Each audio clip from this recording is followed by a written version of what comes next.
Good afternoon, everyone. This is Officer Cervantes. Thank you for joining us today. Just a friendly reminder, if you have a question, you may raise your hand. Good afternoon, Chief. You may begin. Hello, everyone. Good afternoon. And as I do try to do each week, I've made a number of statements during my public session or Chief's comments with the Board of Police Commissioners. And at this point, I'm going to leave it open rather than give an opening statement, but leave it open for questions for availability. Thank you, Chief. We may begin with Mr. Steve Gregory. Go ahead with your question. And thank you very much. Good afternoon, Chief. The FBI came out with a study, a new report that says that updated information shows that anti-Asian hate crimes rose 73% last year, and that of that, 55% of the offenders were white. I'm wondering if you're seeing the same trends in Los Angeles, and are you one of the agencies that reports those stats? So first thing, we do report our stats, our hate crime stats up through California DOJ to the US DOJ. I show hate crimes for the year with a 48% increase this year over last. That's 483 hate crimes this year versus 327. Our hate instances are up at an even higher rate. Those are 341 versus 181. That's an 88% increase year over year. I don't have for you today the stats, Steve, relative to the breakdown between those that are racially motivated or ethnically motivated versus LGBTQ or other discriminatory acts of hate. So what I'd ask is that we'll do a follow-up with you. We do know that instances of hate crimes and hate instances involving the AAPI community are up substantially, and they have continued to be up year over year.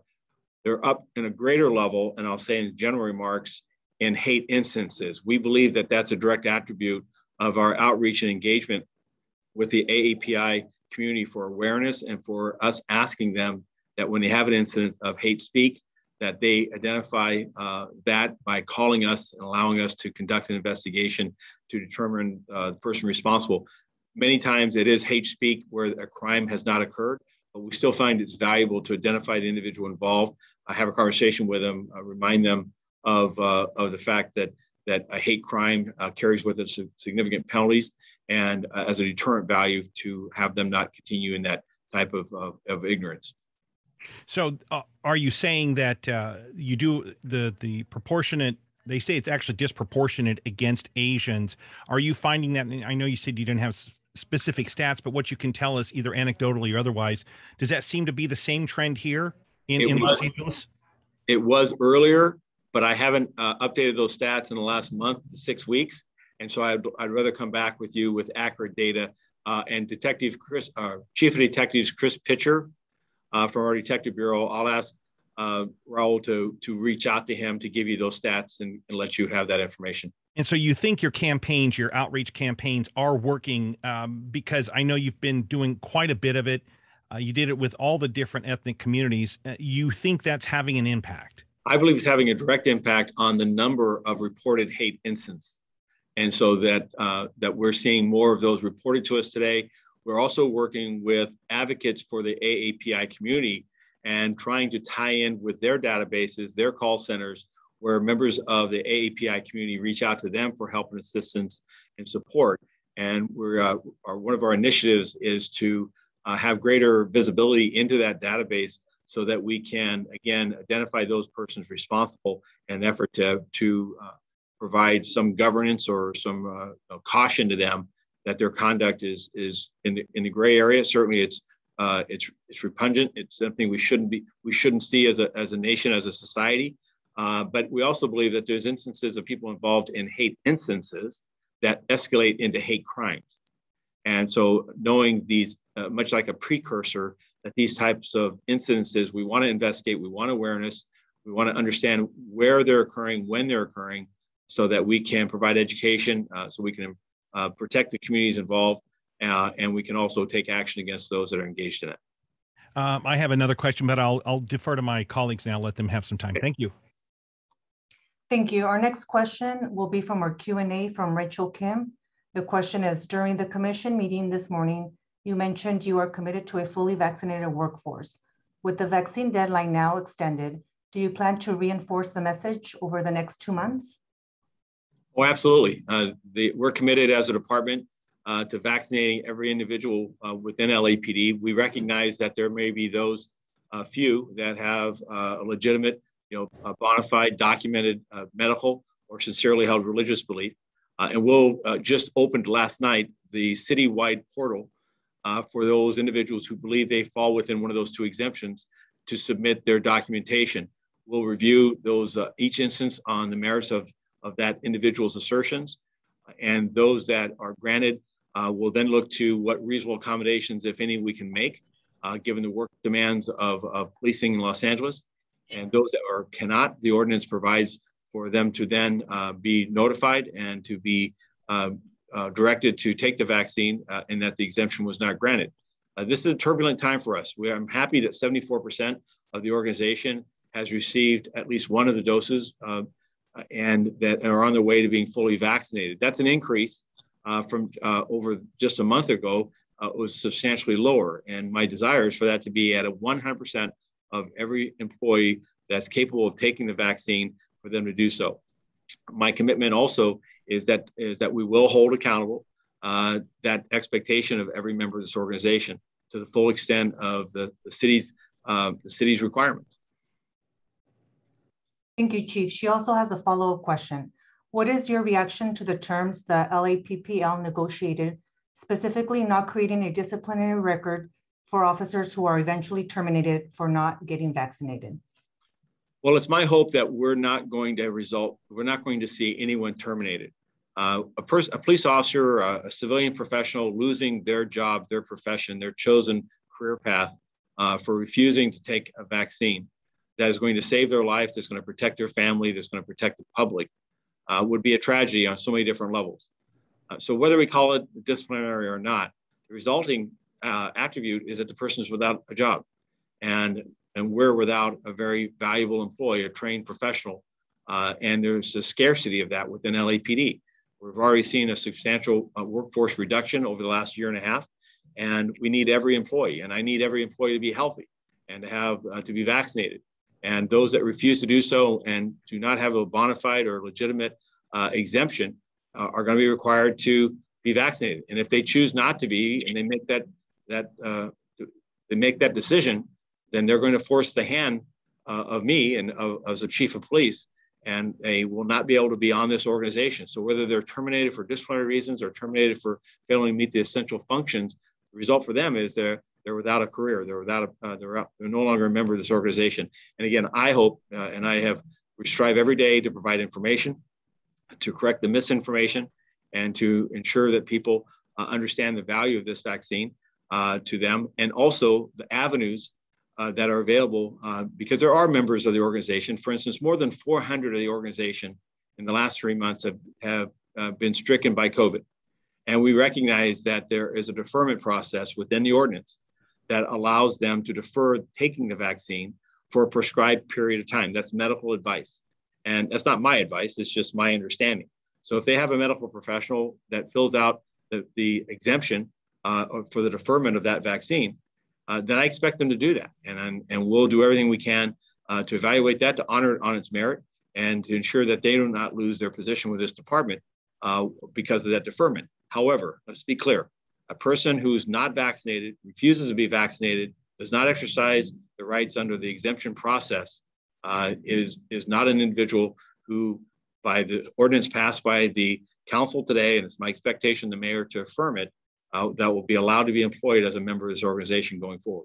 And again, I hope and look forward to avoiding that, and we'll do every full measure of discussion, education, and awareness to achieve that.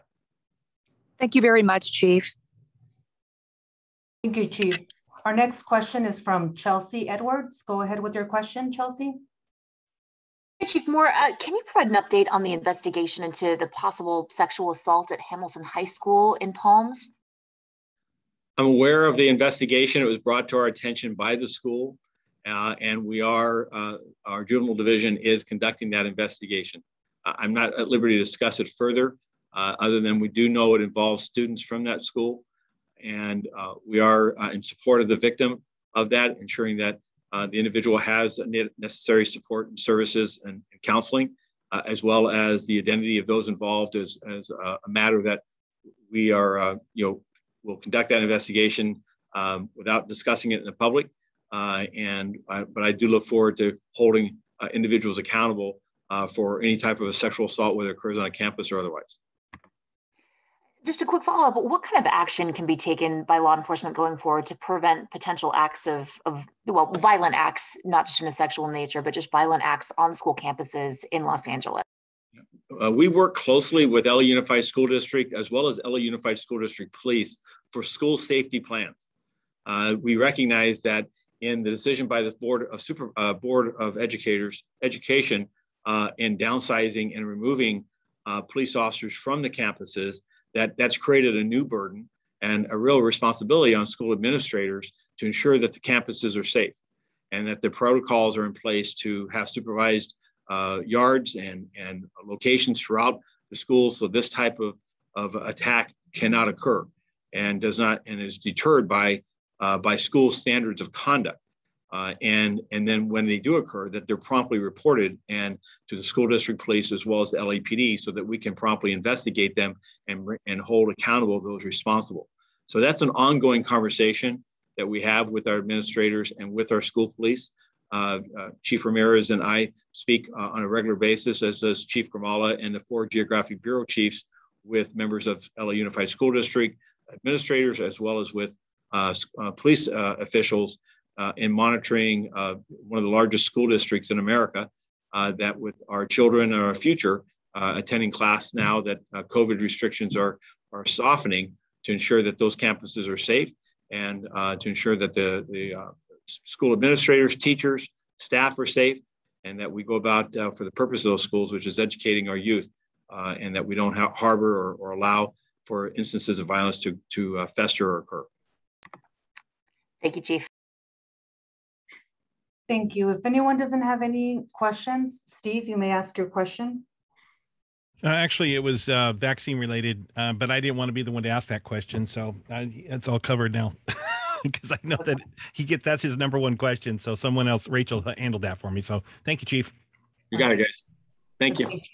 Does anyone have any additional questions to ask the Chief? If not, Chief, your final thoughts? No, thank you for the opportunity again to speak with you. And regarding the vaccines, I know there's a great deal of interest. This is a societal issue. It's not just the police department, fire department, or city employees. And I see reports every day regarding all of America coming to terms with this vaccine as a life-saving measure to ensure the safety of everyone involved. And what I'm proud about is that 74% of this organization has engaged in taking that vaccine. The early adopters were the first ones that as soon as it was open, they're there. Now that we're seeing an authorization of the booster shot, we have people lined up at our mobile vaccine sites that will take those third shots. But I recognize that in every part of American society, and we are a microcosm of American society, that there are those that are late adopters or laggards, as people would say. They're kind of comfortable with the status quo. They may have some concerns or cynicism or just a real disconnect with what people are promoting as, and what society is at this point promoting as a life-saving vaccination. They doubt that, and they're hesitant in moving forward. That happens on a number of different fronts. And I find the best way of overcoming that is providing facts and information, not getting into arguments, but showing the science and showing the results that we're seeing with this vaccine, which is fewer deaths. This is still very much a real risk to us, to ourselves as police officers, as well as to our society, and to encourage those that are late in adopting this as a vaccination safeguard, is to encourage them to lean into this and to trust that the millions of doses that have happened, that the stories that we see many times are misinformed, are purposeful in trying to dissuade people. I sat just 4 nights ago, I was out to dinner, and I listened to 2 individuals just give the waiter a 15-minute ordeal about how the vaccine was wrong. Now, both these individuals were vaccinated, and they went on for ad nauseum. I thanked the waiter later for his patience as they ridiculed the vaccination requirements for LA City for our restaurants and other locations that's becoming effect here in a few weeks. I found it interesting that their staunch criticism of it was that they, of course, themselves were vaccinated. And I think that that's part of the challenge we have here today, is that the voices that are out there criticizing and undermining the confidence in this vaccine as a safety net of saving lives and its importance. Some of those voices, and I feel an untold number of those voices, are individuals who themselves are vaccinated. That's unfortunate. So thank you. That's my only editorial for the day. And I appreciate all of you. God bless. Thank you, Chief. Thank you, everyone. Have a great evening.